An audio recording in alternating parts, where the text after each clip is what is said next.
का आंदोलन चल रहा था, उस वक्त भी मुझे आने का मौका मिला था और तब मैंने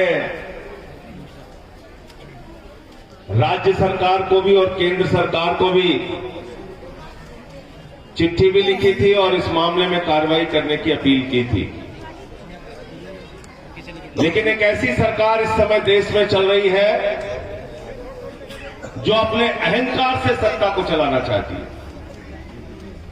जो अपनी तानाशाही से सत्ता को चलाना चाहती है।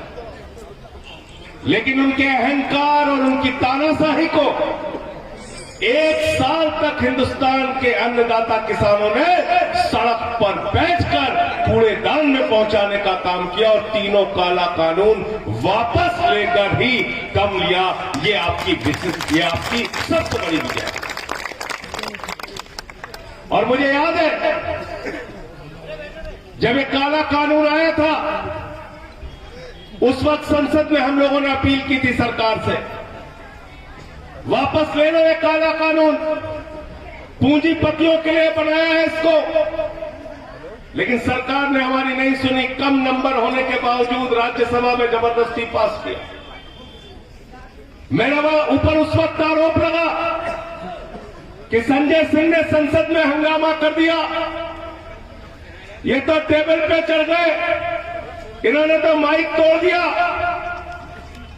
मैं मानता हूं कि वो संसदीय परंपराओं के खिलाफ था, लेकिन मैं ये मानता हूं कि अगर 750 किसानों की शहादत केंद्र की भारतीय जनता पार्टी की मोदी सरकार लेगी तो हमारे लिए परंपरा नहीं, मजबूरी है कि हम संसद में किसानों की आवाज मजबूती से उठाएंगे। और जब तुम किसानों की हड्डियां तोड़ोगे तो तुम्हारा माइक भी तोड़ने का काम करेंगे। हम चुप रहने वाले लोग नहीं।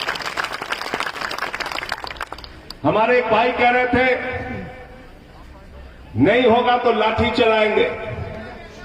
मैं गजेंद्र भाई से कहना चाहता हूं, यहां जितने लोग बैठे हैं और हिंदुस्तान के 130 करोड़ लोग, इनके लिए कोई भी लाठी, कोई भी बंदूक, कोई भी हथियार चलाने की जरूरत नहीं है।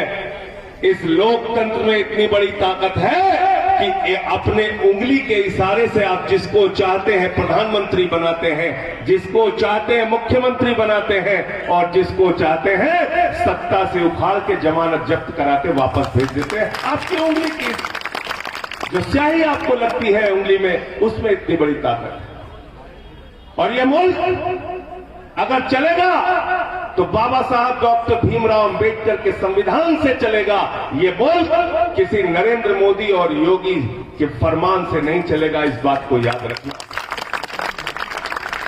18 मुकदमे मेरे ऊपर लिख दिए, 18 मुकदमे। बाबा जी के खिलाफ जब भी आवाज उठाता हूं एक मुकदमा लिख देता, जब आवाज उठाओ एक मुकदमा। मेरे पार्टी का दफ्तर बंद करा दिया, मैं घर पे नहीं था, 4 पुलिस वाले घर पे भेज दिए। संजय सिंह का दूसरे दिन मैं विधानसभा के अंदर पहुंच गया। मैंने कहा बाबा जी मैं यहां हूं जहां गिरफ्तार करना है, लेके चलो, चलो लेके चलो।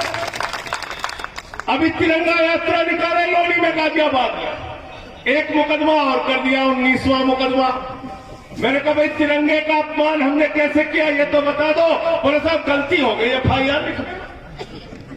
ये सरकार चल रही है। एक सांसद पे मुकदमा लिख दिया, तिरंगे के अपमान का मुकदमा लिख दिया, मीडिया में खबरें भी चल गई और बाद में कहते हैं गलती से लिख दिया। मजाक बना रखा है आपने। आज ये हालत पहुंच गई उत्तर प्रदेश के अंदर। हाथरस कांड आपके सामने हुआ, मनीष गुप्ता का कांड आपके सामने हुआ, अरुण वाल्मीकि को आगरा में पीट पीट के थाने में मार दिया गया। आज उत्तर प्रदेश के अंदर तानाशाही का जो राज चल रहा है, इनसे अगर अपना हक लेना है, अपना अधिकार लेना है तो बिल्कुल सही रास्ता आपने चुना है। हम लोग नारा लगाते हैं, लड़ेंगे और जीतेंगे। लोकतंत्र में हमारा अधिकार है आंदोलन का और इस आंदोलन के रास्ते पर आप हैं। हिंदुस्तान के प्रख्यात समाजवादी नेता डॉक्टर लोहिया ने कहा था, सड़क खामोश हो गई तो संसद आवारा हो जाएगी। सड़क पर अपने आंदोलन को आप चलाइए, संसद में आपकी आवाज उठाने का काम मैं करूंगा, ये भरोसा दिलाकर आपको।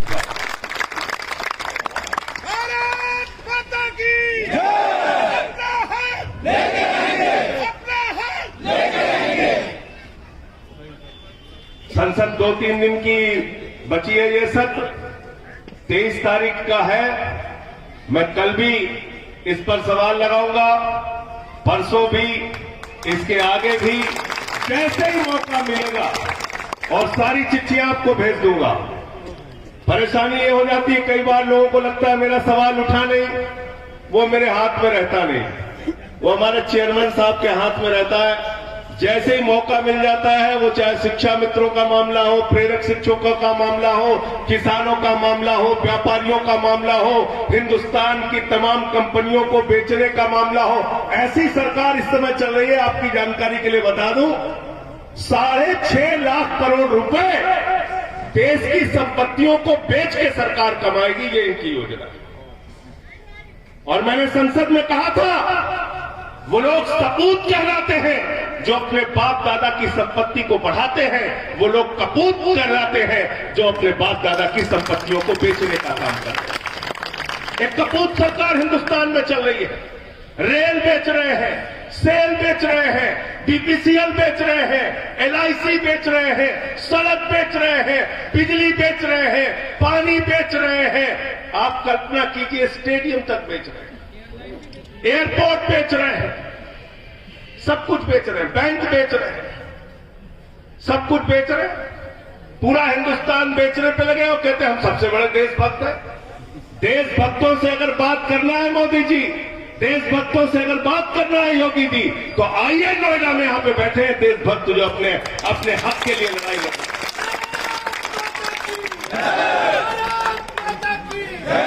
आइए बैठिए हमारी माताएं बहनें यहां पर, ये देशभक्त है, अपने हक के लिए लड़ रही है। अपने घरों का चूल्हे का काम छोड़ के, अपने बच्चों की देख रेख के जिम्मे को छोड़ के आज अपने आंदोलन में आवाज उठाने के लिए हमारी मातृशक्ति आई है। इनका सर झुका के मैं नमन करता हूं, अभिनंदन करता हूं। और कम से कम इस सरकार को एक आंदोलन के बाद थोड़ी तो सीख लेनी चाहिए, थोड़ी तो सीख लेनी चाहिए। जो आपकी मांगे हैं वो 100% जायज है। जो आपकी मांगे हैं वो सरकार के द्वारा किया गया आपका करार है, एग्रीमेंट है। जो आपकी मांगे हैं उस एक एक मांग के साथ मैं खड़ा हूं। और 3 दिन का समय, आज 20 तारीख हो गई, 21, 22 और 23 लगातार नोएडा के सवाल को संसद में उठाने का प्रयास करूंगा।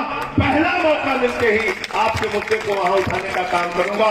बहुत बहुत शुक्रिया, बहुत बहुत धन्यवाद। आप लोगों ने मुझे यहां बुलाया, इतना सम्मान दिया। हमारे और बहुत से साथी यहां पर हैं, सुनील चौधरी जी हैं, योगेंद्र शर्मा जी हैं, उनकी बातों को आप सुनेंगे, और तमाम किसान नेता हैं। मुझे अभी और दूसरे आंदोलन में भी जाना है। यहाँ इस समय नोएडा गौतम बुद्ध